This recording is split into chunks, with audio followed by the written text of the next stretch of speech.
Berkorban bukan hanya sekedar melakukan penyembelihan, tapi sebenarnya mengandung anjuran bagi Anda untuk menyembelih ego, sifat rakus, cinta yang berlebihan terhadap harta, bahkan jabatan dan kekuasaan. Masih bersama saya Mary Riana, kita bisa melampaui batas kemampuan kita. Dari impossible jadi impossible.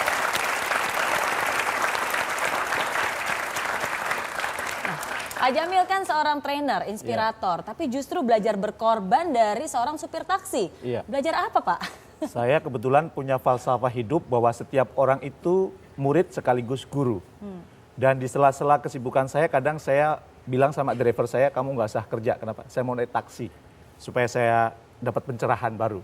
Nah, suatu saat saya naik taksi, dan biasa kalau saya naik taksi itu, saya ngobrol. Dan tiba waktu makan siang, saya ajak makan. Dia takut-takut gitu, akhirnya udah, kamu mau makan apa? Terserah Bapak. Ya sudah, kalau gitu apa yang kamu pesan, apa yang saya pesan, kamu ikut saya. Ya.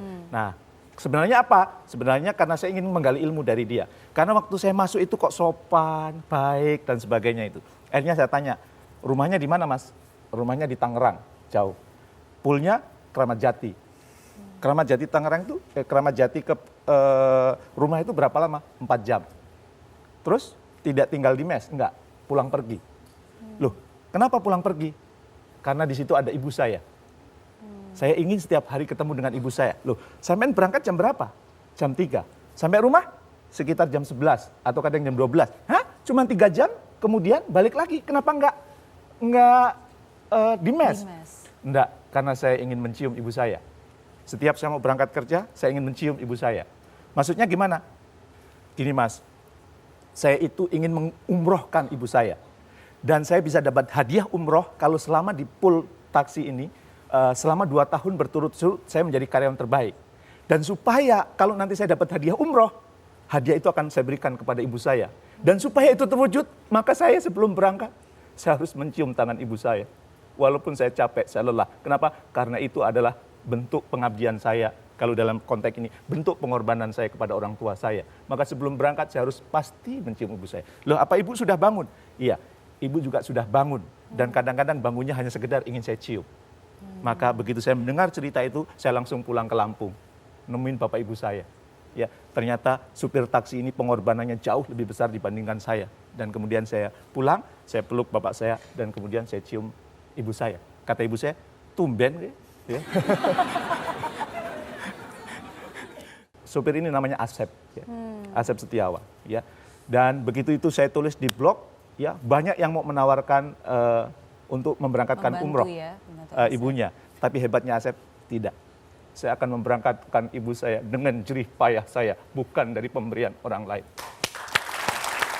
Nah itu mungkin memang pengorbanan yang kita lakukan setiap hari. Ya. Jadi bukan hanya hari Idul Adha, mengorbankan kambing, kerbau, dan seterusnya. Tapi seterusnya, setelah itu, setiap hari, apa yang kamu lakukan? Pengorbanan seperti apa? Kalau saya pengorbanan itu 4 ta. Apa tuh? Harta. Kalau punya lebih, kita korbankan. Kalau konsep saya, kalau terima harta itu konsepnya terima, kasih. Apa yang kita terima, kita kasih. Jangan cuma terima doang, nggak pernah ngasih. Ya, itu saya belajar dari fenomena alam. Saya pernah dengar cerita dari teman saya belum pernah berkunjung ke sana. Di Timur Tengah itu ada 2 tempat. Satu Laut Mati, satu Danau Galilea. Sama-sama mendapat aliran air dari sungai yang sama. Satu mengalir ke Laut Mati, satu ke Danau Galilea. Tetapi di Laut Mati tidak ada kehidupan. Ikan mati, tanaman mati. Sementara di Danau Galilea banyak kehidupan. Ikan hidup, tanaman hidup. Kenapa? Karena Laut Mati begitu dia menerima air ditampung sendiri, tidak dialirkan ke tempat lain. Sementara Danau Galilea begitu mendapat aliran dari Sungai Yordan, dia dialirkan ke sungai-sungai sekitarnya. Maka tanaman banyak hidup di situ, ikan banyak hidup di situ. Apa pelajarannya? Kalau kita hanya menjadi orang yang egois, terima saja kita dijauhi makhluk hidup. Bahkan ketika kita sudah pensiun, orang-orang malah alhamdulillah pensiun. Orang itu pensiun. Kalau dia masuk rumah sakit, sakit apa? Jantung. Hah? Cuman jantung, paru-parunya enggak, ginjalnya enggak gitu. Karena sama kerja dia egois. Gitu ya. Tapi kalau set, dia terima, dia kasih, dia dicintai makhluk hidup. Begitu kemudian dia nggak datang, acara Impossible ini nggak datang, kemana Miss Mary, aku nggak datang. Karena memberikan sesuatu. Tapi kalau kemudian kita datang, dia datang lagi. Ya, jangan-jangan kita laut mati. Betul. Tapi kalau kita dirindukan, boleh jadi kita Danau Galilea. Kata Kurt Cunningham ada 2 sifat manusia. Ya, apa itu? Mental miskin dan mental kaya. Mental miskin itu begitu dia terima duit, belanjakan, sisanya baru disumbangin. Tapi orang yang bermental kaya, begitu nerima duit, disumbangin dulu, baru pengeluarannya menyesuaikan. Oke, Ya. ya. Jadi itu pengorbanan yang pertama, yang pertama harta. Nah, yang kedua, yang ketiga, keempat apa? Tahta, yang ketiga? Tahta itu artinya apa? Kalau kita punya jabatan, dikorbankan, delegasikan kepada anak buah. Oke. Jangan kemudian kita punya jabatan, ikut acara kayak gini, bolak-balik keluar masuk ruangan. Kenapa? Biasa Pak, kantor kalau saya tinggal berantakan, saya orang penting Pak. Ini bukan pemimpin hebat. Pemimpin hebat itu, pemimpinnya jalan-jalan, bisnisnya tetap jalan. Ya.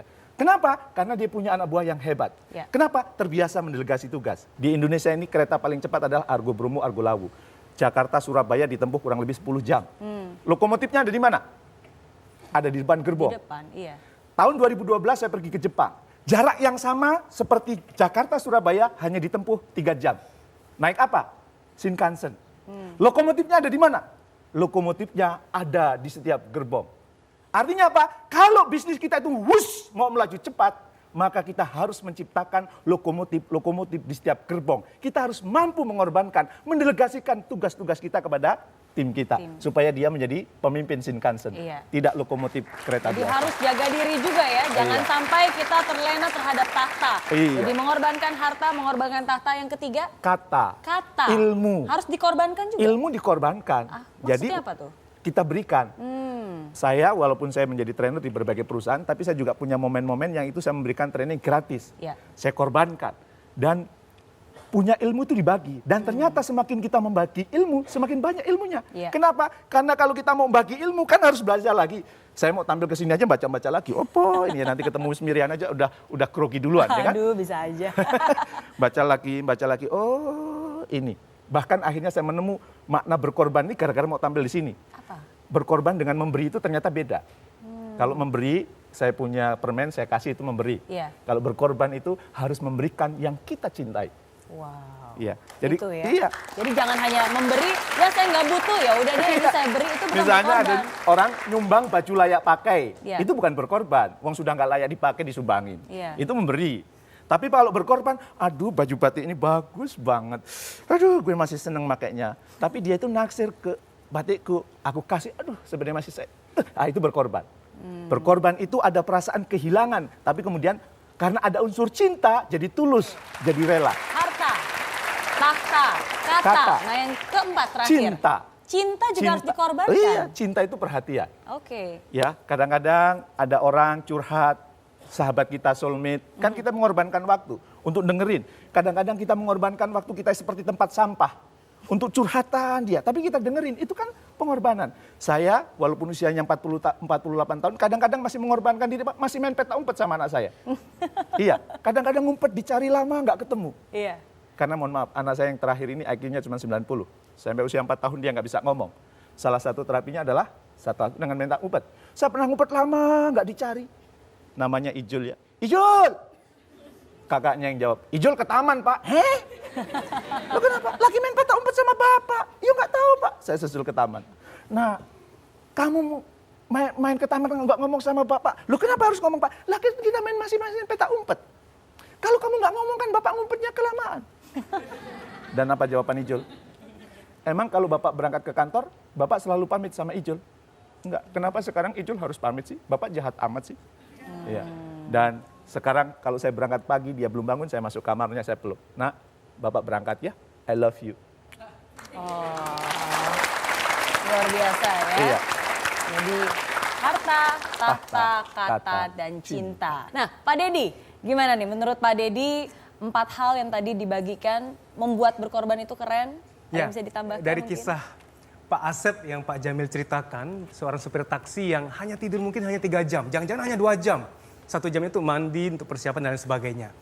Saya belajar sesuatu adalah bahwa ketika kita berkorban dengan hati yang tulus, seluruh segenap badan kita pun mendukung. Padahal sangat tidak logis orang tidur hanya 2 jam atau 3 jam. Itu nggak masuk akal. Karena untuk detox saja, untuk metabolisme, untuk peremajaan fungsi organ itu butuh minimal 8 jam tidur katanya.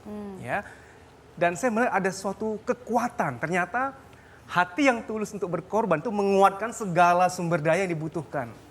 Dan satu hal yang luar biasa yang saya pelajari dari Pak Jamil adalah ternyata kita perlu memberikan Tuhan alasan supaya kita semakin dipercayakan rezeki yang banyak. Alasannya apa? Kita bisa menjadi wakilnya untuk menyalurkan kebahagiaan bagi orang lain. Itu yang saya pelajari. Terima kasih Pak Deddy. Tepuk tangan dulu dong buat Pak Deddy Susanto. Ada hal yang menarik Pak Jamil. Di episode I'm Possible sebelumnya ketika Pak Jamil hadir, itu ada satu ilustrasi yang saya selalu ingat. Pak Jamil bilang jangan jadi seperti lilin yang memberikan cahaya bagi orang banyak, tapi makin lama makin habis. Iya. Nah, bukankah itu juga bentuk dari berkorban? Iya, tapi mungkin para pemirsa perlu membaca buku Give and Take yang ditulis oleh Adam Grant. Adam Grant itu membagi 3 orang. Iya. Yang pertama adalah tipe giver, ya pemberi, berkorban, suka berkorban. Yang kedua adalah taker, suka ngambil dari temen. Yang ketiga itu matcher. Matcher itu gue ngasih lo kalau lo ngasih gue. Kalau lo nggak ngasih gue, sorry, kagak. Itu matcher. Dengan tampaknya gitu ya. Saya ingin tanya kepada para penonton di sini. Ya. Mana di antara 3 kelompok ini, giver, taker, sama matcher, yang hidupnya tidak sukses? Yang mana kira-kira? Yang mana? Matcher.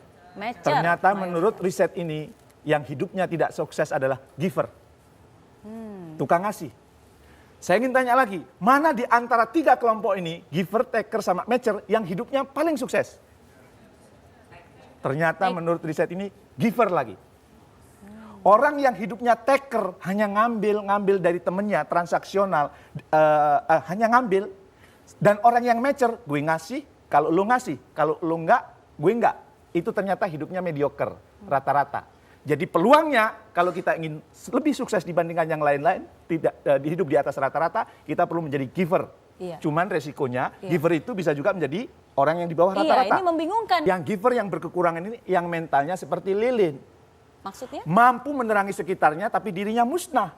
Suka memberi tapi dia tidak belajar. Suka memberi tapi dia tidak meningkatkan kapasitas diri. Kalau yang tertampung banyak, yang kita beri bisa jauh lebih banyak. Oke. Kalau ibarat saya itu istilahnya sukses mulia. Harta, tahta, kata, cinta kita peroleh. Begitu sudah kita peroleh, jangan lupa mulia, sumber manfaat. Ya. Dan hidup itu seperti orang bernapas. Sukses, mulia. Hidup nggak boleh cuman mate. Dan nggak bisa cuma hanya menghembuskan saja ya?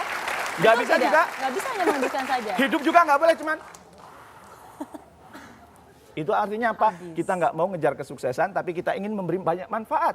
Gitu ya. Tapi ini satu poin yang menurut saya sangat penting untuk digarisbawahi untuk tema kita kali ini. Bahwa walaupun kita ngomong tentang berkorban, memberi. Memang kita harus memberi, harus berkorban. Tapi jangan lupa juga untuk terus mengupgrade diri. Iya. Nah itu yang orang sering lupa. Akhirnya dia memberi, akhirnya habis sendiri. Iya. Dan dia menyalahkan, loh saya udah memberi, kok saya belum bisa sukses juga. Karena ada Jangan penyakit lupa. itu. Penyakit orang memberi, Iya. karena dia terbiasa memberi, akhirnya dia merasa di atas. Merasa sombong. Padahal salah satu penyakit yang harus dijauhi kalau kita ingin terus bertumbuh, Ya. itu adalah penyakit denial. Menolak kebenaran, menolak ilmu. Lo nggak usah ngajarin gue. Gue kerja di perusahaan ini sebelum perusahaan berdiri. Ya, Kok bisa ya? misalnya gitu. Iya betul. Itu ya. Iya. Lo pipisnya belum lurus ngajarin gue. Ya, misalnya gitu. Gue udah tua nih, gue udah ini. Yang kayak gini, ilmu nggak akan datang. Karena saya sering mengatakan, tabiat ilmu itu sama dengan tabiat air. Dia akan mendatangi tempat yang rendah. Lautan yang luas menampung banyak air karena tempatnya rendah. Kita akan banyak ilmu kalau kita rendah hati. Ya, Pak Deddy. Jadi ternyata ketika kita berkorban bagi sesama, biasanya akan selalu datang kemudahan, ya. Nah, ketika kemudahan datang, kita harus peka untuk terkoneksi. Ya. Ya, kemudian bisa datang dengan kita akan dikoneksikan dengan seseorang untuk kemudian lebih sukses, ya, atau kita dikoneksikan untuk belajar lebih. Kita harus peka. Jangan sampai ketika kemudahan datang kita tidak tangkap. Sehingga terjadilah yang Kita giving sebagai giver tapi tidak berkembang. Ya. Nah, yang perlu kita cermati adalah selalu ada kebaikan yang kembali ke kita ketika kita berkorban. Nah, ketika kebaikan kembali ke kita, tangkap, belajar, kembangkan diri kita. Sehingga pun kita akan maju pada akhirnya, gitu ya. Iya. Nah, Pak Jamil, jadi berkorban itu memang keren, banyak manfaatnya. Tapi kita nggak boleh berkorban hanya untuk keren-kerenan, ya itu nggak boleh. Nah, tapi yang sering kali terjadi, mungkin mereka nggak tinggi hati, nggak keren-kerenan, tapi sering kali orang yang sudah berkorban terus mengungkit-ungkit kembali. Dulu kan saya sudah berkorban, nah mengungkit-ungkit kembali apa yang sudah dia korbankan. Nah kalau situasinya seperti itu gimana Pak Jamil? Kalau saya punya, kalau urusan berkorban itu falsafahnya seperti kita memanah. Kalau sudah memanah, tidak pernah berharap apa yang kita panah itu kembali. Karena kalau kembali, mati kita. Loh iya kan? Makanya kalau sudah berkorban ya sudah. Mental kita to give, to give, to give, to give. Istri cerita dengerin bukan kemudian suatu saat. Perasaan kalau cerita sudah saya dengerin terus. Sekarang nggak buatin sarapan, nggak begitu. Ya sudah, itu tulus saja. Tadi kan berdasarkan cinta, berdasarkan kerelaan. Ya, nggak usah diungkit-ungkit. Kalau dalam urusan kebaikan, filosofi saya bukan entar. Tapi enter. Segera lakukan, segera lakukan, segera lakukan. Lakukan sekarang ya, karena yang tadinya nanti bisa-bisa nggak jadi ya. Jadi jangan nunda, jangan nanti, jangan-jangan nanti nggak jadi. Pokoknya sekarang juga lakukan apa yang kamu bisa, korbankan apa yang kamu bisa. Korbankan apa yang kita cintai. Korbankan apa yang kita cintai. Iya.